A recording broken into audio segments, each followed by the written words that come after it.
Hello, beautiful friends. This is Mrs. Phyllis coming to you. I wanted to share with you part of my practice time today. I am working on a piece by Bach. It's actually Sonata number 4, the Giga movement. You know, the one in D minor that starts like this.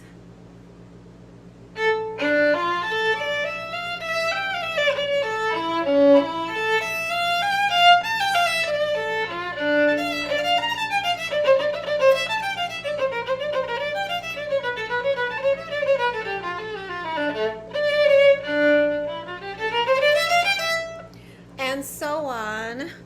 Um, on the second page of this piece, there is one measure that was causing me some grief.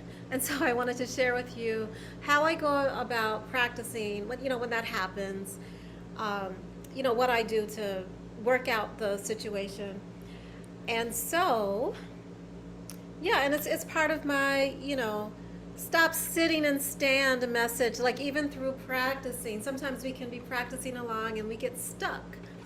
How do you work out the stuck so you are no longer stuck? So the measure I'm talking about involves string crossings. So I wanted to work out playing smooth as I travel across 3 strings. And then of course the other part is some left hand exercises I needed to do. So one of the first things I do, analyze what's going on in the passage. In this case, the measure.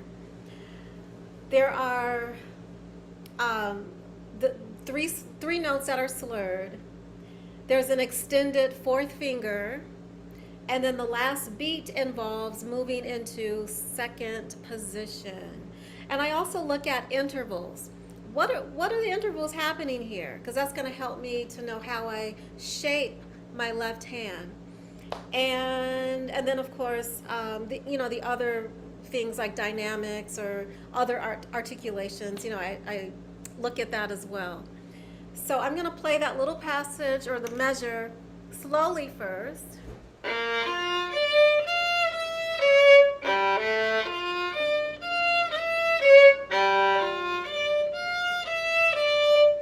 So those are the 3 beats. So what I would do first, besides slowing it down, just take the first 3 notes. And you see what's going on there. Well, the first 2 notes, that's an interval of a 5th. The second 2 notes of the next beat, 7th, a 6th, and then the 7th occurs in the last beat, the first 2 notes of the 3rd beat, but it involves going to 2nd position. Okay? So a tip could be playing those 2 intervals together.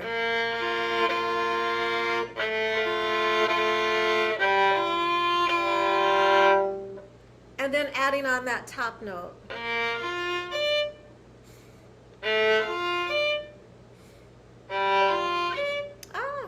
See, I forgot to place my finger because I'm in 2nd position. So here's the thing. Sometimes what makes us stuck, we're not thinking ahead. You got to think ahead so that your hand will know what to do and where to go. Okay, let's try that again. From the 5th position, from the interval of a 5th, 6th, 7th. Okay. And then the last 3 notes of each beat involve, the first 2 involve the extended 4th finger. And then the last one is in 2nd position, stepping down. Let me play that again. Okay. So,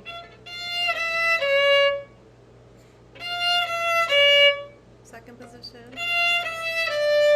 And then putting it all together.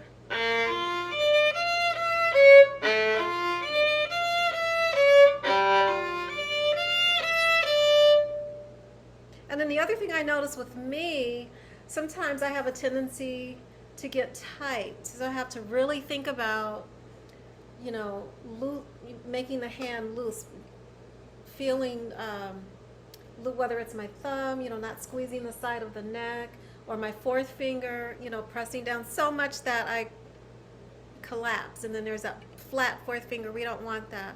So those are things I have to work on. So whether it's coming around a bit more with my elbow or bringing my hand in a bit so that fourth finger sits up the way it needs to be. Like all these little things we got to think about, you know, when we're practicing. So that's why I always say go slow and pick one thing to focus on. So maybe it's that fourth finger exercise, right? Going from the D to the F, but I'm extending.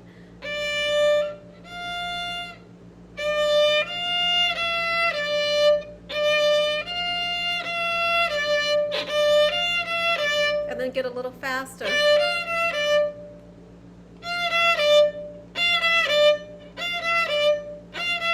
And my hand feels, I don't feel any tension because I'm focusing on light.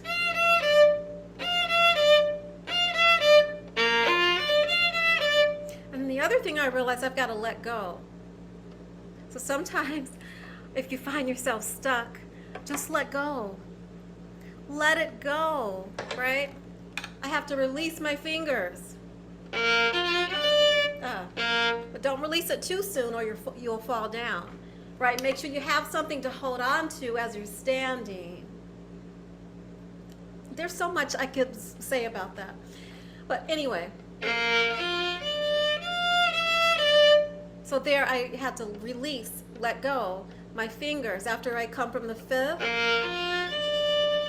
And then I'm free to do that.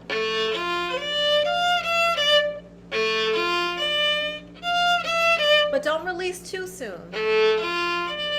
When you get to here, the D, then you can release.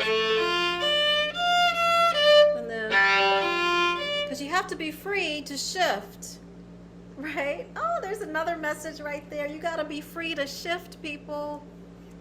Okay, you can't hold on. You can't be stuck in trying to shift. It's not going to work. You got to let go. All right.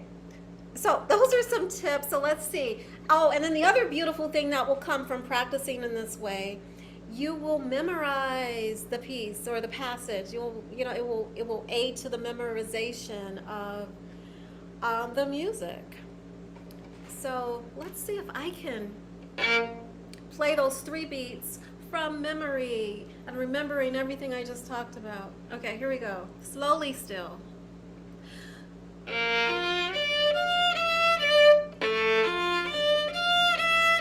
See? Who caught that? I wonder who caught that. I played an incorrect note. Did you catch it? I should have played a C sharp instead of a D. Okay, let's try that again. Another thing when you're practicing slowly like that, right? Okay.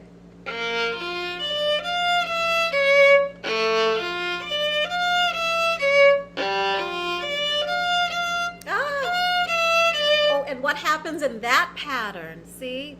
And that's the reason we analyze first. What happens in the third beat? When you shift to the second position, you're stepping down. 4, 3, 2, right? F, E, D.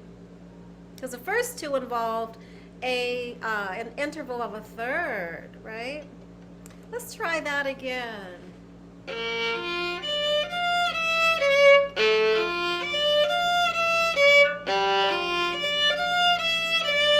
See?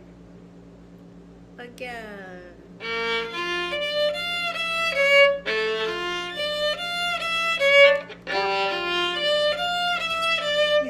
I released too late. I almost forgot to let go. I almost missed that. Well, I did miss it. The shift to the second position. So you have to think ahead. You know, playing music, is all about thinking ahead.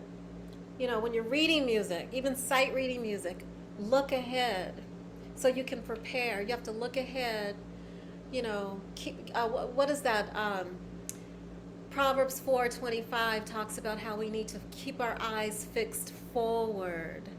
Ah, and how true that is in music, right? In reading music, keep your eyes fixed forward. It's all about preparation. That's the key. And I'm going to stop here.